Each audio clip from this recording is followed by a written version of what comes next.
Hi hello! మళ్ళీ చాలా రోజుల తర్వాత ఒక మంచి రెసిపీతో వచ్చేసాను. ఏం లేదు పొంగనాలు, గుంత పొంగనాలు అంటారు కదా! అవనమాట. సో, కడపలో రాయలసీమ సైడ్ మంచిగా ఫేమస్ ఇది. నెల్లూరు సైడ్ వాళ్ళకి చాలా తక్కువ తెలీదనమాట. ఈవెన్ నాకు కూడా అస్సలు తెలీదు. గుంత పొంగనాలేంటి, ఏంటి వెరైటీగుంది అనుకునేదాన్ని. బట్ ఇప్పుడు నాకు ఆ రెసిపీ ఎలా చేయాలో తెలిసిపోయింది. అందుకే నేను ఇంట్లో ట్రై చేస్తున్నా అనమాట. ఏం లేదు మన దోస పిండి ఉంటుంది కదా! ఆ దోస పిండే మనం పొంగనాలైతే వేస్తూ ఉంటాము. అది మనకెంత క్వాంటిటీ కావాలో అంత క్వాంటిటీ ఒక గిన్నెలోకైతే తీసేసుకోవాలి. మేమిద్దరమే కాబట్టి కొంచెం క్వాంటిటీ అయితే తీసుకున్నాము. ఇప్పుడు ఇందులోకి సరిపడినంత సాల్ట్ అయితే వేసుకోండి. ఇందులో కొంచెం చిటికెడంత పసుపు వేసుకోవాలి. ఎందుకంటే కొంచెం కలర్ చేంజ్ కోసము పొంగనాలనేవి ఇట్లా కలర్‌గా అనిపిస్తాయి. మీకు వద్దు అనుకుంటే అది వద్దు అనుకుంటే వదిలేయండి. కొంచెం వాటర్ పోసేసి నీట్‌గా కలుపుకోవాలి. ఈ బ్యాటర్ ఎలా ఉండాలంటే దోస పిండి బ్యాటర్ ఉంటుంది కదా!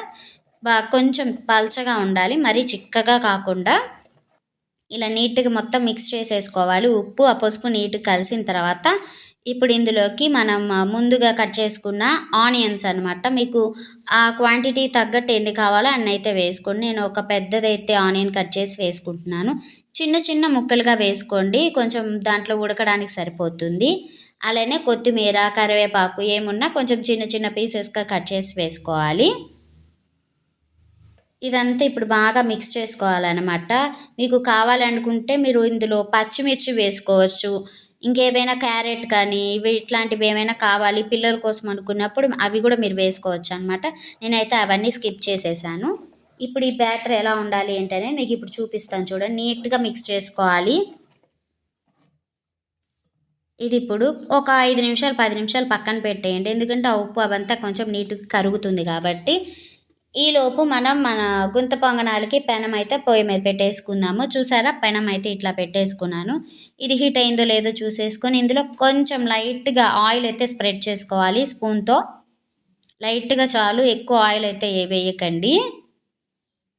ఇలా ప్రతి గుంటకి అనమాట కొంచెం కొంచెం ఒక చుక్క చుక్క ఆయిల్ అయితే వేసేసుకుందాం.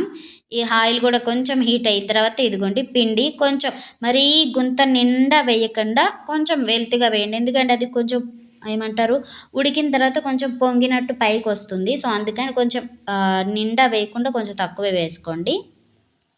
ఇలా అన్ని గుంతల్లో వేసేసుకోవడమే. ఈ ప్యాన్ నేను 550 రూపీస్‌కి కావల్లో అయితే తీసుకున్నాననమాట. దీనికోసమే తీసుకున్నాను. స్పెషల్‌గా కావాలి అని జెప్పేసి. బయట కొనుక్కోవడం ఎందుకు మనమే చేసుకుందామని అప్పుడప్పుడు ఇలా అయితే తీసుకున్నాను. దీనికి మూత గూడా వచ్చేసింది. ఈ మూత పెట్టేసి ఒక 5 మినిట్స్ అలాగే ఉంచండి. చూసారు గదా! కొంచెం ఉడికిపోయింది కదా! వెనక్కివి మళ్ళీ టర్న్ చేసి ఇటువైపు కూడా కాల్చుకోవాలనమాట. చూసారా నేను పసుపు వేశాను కాబట్టి మీకు యెల్లోయిష్ కలర్‌లో అట్లా కనిపిస్తుంది.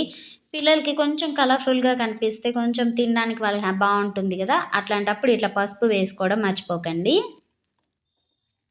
ఇంతే ఇటు కూడా వేసేసి కొంచెం టర్న్ చేసి మళ్ళీ మూత పెట్టేసి ఉడికించుకోవాలి. ఇంతే మన పొంగనాలైతే రెడీ అయిపోయినాయి. ఇంకొకసారి చూసుకుందాం. ఒకవేళ కాలలేదు అనుకున్నప్పుడు ఇట్లా వాటి మీద పెట్టుకోండి. గుంతలో కొంచెం కాలవు.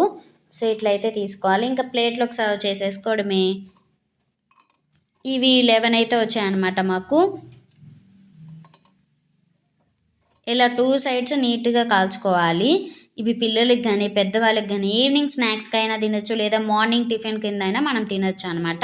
ఇందులో టమోటా పచ్చడి గానీ, లేదా చట్నీ పల్లీల చట్నీ అయినా, లేదా ఎర్రగారం అంటారు కదా! అదైనా. మా సైడ్ ఎర్రగారం మంచిగా ఫేమస్ అనమాట. అందుకే ఎర్రగారం చేసేసి దాంట్లో అయితే తింటూ ఉన్నాం. చాలా మంచిగా టేస్ట్ వచ్చింది. చాలా బావుంటాయి గుంత పొంగనాలు. ఒకసారి ట్రై చేసి మీకెలా వచ్చాయో కామెంట్ సెక్షన్‌లో చెప్పండి. అలానే ఈ వీడియో మీకు నచ్చితే లైక్ చేయండి, షేర్ చేయండి. అలానే సబ్స్క్రైబ్ చేసుకోవడం మర్చిపోకండి. పక్కనే ఉన్న బెల్ ఐకాన్ క్లిక్ చేసి ఆల్ అని క్లిక్ చేసుకోండి. నేను ఏ వీడియోస్ పెట్టాను మీకు నోటిఫికేషన్స్‌లో వచ్చేస్తాయి. అలానే ఈ వీడియో మీకు నచ్చితే లైక్ చేయడం మర్చిపోకండి. Thanks for watching. Love you all. By by.